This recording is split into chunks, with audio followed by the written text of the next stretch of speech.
Miss Sam, and today I am going to be reading to you Walter the Farting Dog by William Cotswinkle and Glenn Murray, illustrated by Audrey Coleman.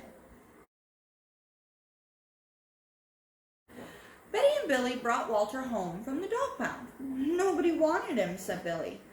But we love him, said Betty. Well, he smells awful, said their mother. I think you'd better give him a bath.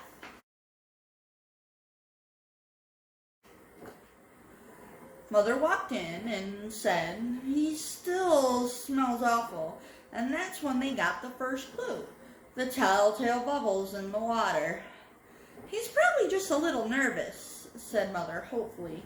His stomach must be upset. But Walter's stomach wasn't upset. Walter's stomach was fine. He felt perfectly normal. He just farted a lot. He did it when he bathed. He did it when he played with Betty and Billy, and he did it when he walked around the house. He did it in the dining room. He did it in the kitchen. He did it in his sleep.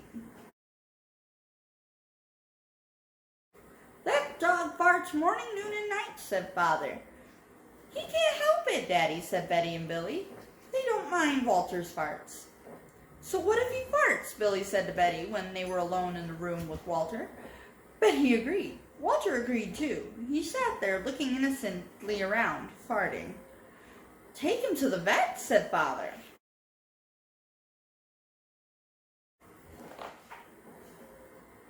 Farting, said the vet, or rectal flatulence, as we say in the medical profession. And he prescribed a change in diet.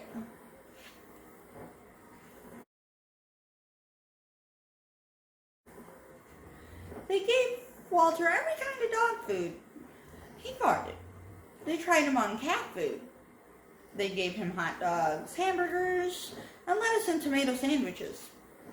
They gave him fried chicken. They gave him rabbit food. They made him a vegetarian. No matter what the dog eats, he turns it into farts, roared Father. Walter got the blame for everybody else's farts, too. If Uncle Herb let one slip, he just went up and stood near Walter. Then all he had to say was, Walter. And everyone would look at poor Walter.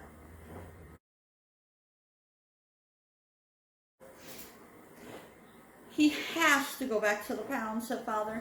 No, Daddy, please, begged Betty and Billy. Don't send Walter away. He goes tomorrow, said Father. They pleaded. Walter farted. It was all over. That night Betty and Billy cried in their beds, and Walter looked at them unhappily. Oh, Walter, said Betty, you've got to stop farting, because Father is going to send you back to the pound tomorrow, said Billy. Walter knew how serious the situation was. He'd never see Betty and Billy again. He resolved to hold in his farts forever.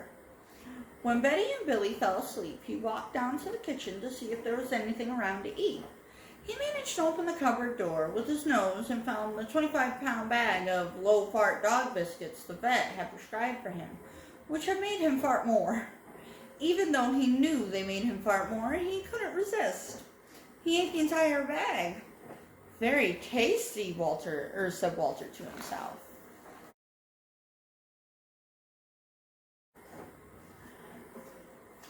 And then he went and lay down on the sofa. A gigantic gas bubble began to build inside him. This is going to be trouble, he said to himself. Nervously, he was afraid of what might happen if he let it go. He thought maybe the house would explode. So he kept it in.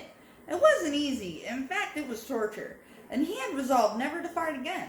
His future depended on it. And as he lay there with his tail wrapped tightly between his legs, he heard a noise at the window. He watched it open slowly. A pair of burglars came through. They dropped silently into the kitchen. Watch out for the dog, said one of the burglars. He won't bite, said the other. He's a wimp. Walter might have bitten them, except he was so filled with gas he couldn't move. They tied a rag around his snout so he couldn't bark. "Okay," whispered the first burglar. "Let's clear the place out." They took everything they could get their hands on. Walter wanted to stop them, but he was having unbearable gas pain. He rolled on his back and waved his paws in the air. He gnashed his teeth. "We've got it all," said the second burglar. "Let's go."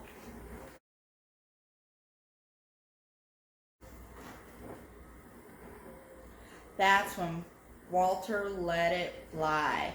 It was the worst part of his life. It made a tremendous noise and shot him across the room. A hideous cloud filled the air. The burglars clutched their throats, unable to breathe. With tears in their eyes, they raced for the window. They tried to grab their bag with all the valuables in it, but their arms were too weak. "Let's get out of here." They jumped out the window and ran up the block, choking and gasping for air. Still blinded by Walter's attack, they stepped into the headlights of an approaching police car. "Hold it right there," said the policeman.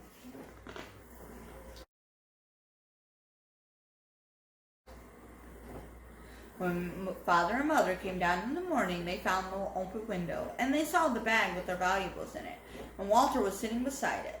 He still had the rag tied around his snout. You'd have to say he looked heroic. "He saved the silverware," cried Mother. "He saved the VCRs," cried Father. "Good dog, Walter. You're our dog, even if you do fart all the time."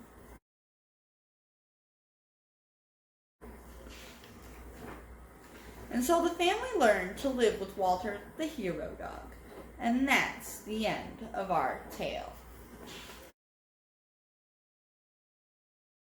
And that's Walter, the farting dog.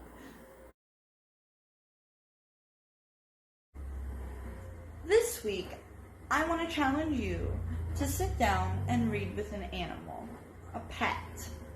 And if you don't have one, that's okay. Pick a stuffed animal to read to, but keep reading. Bye.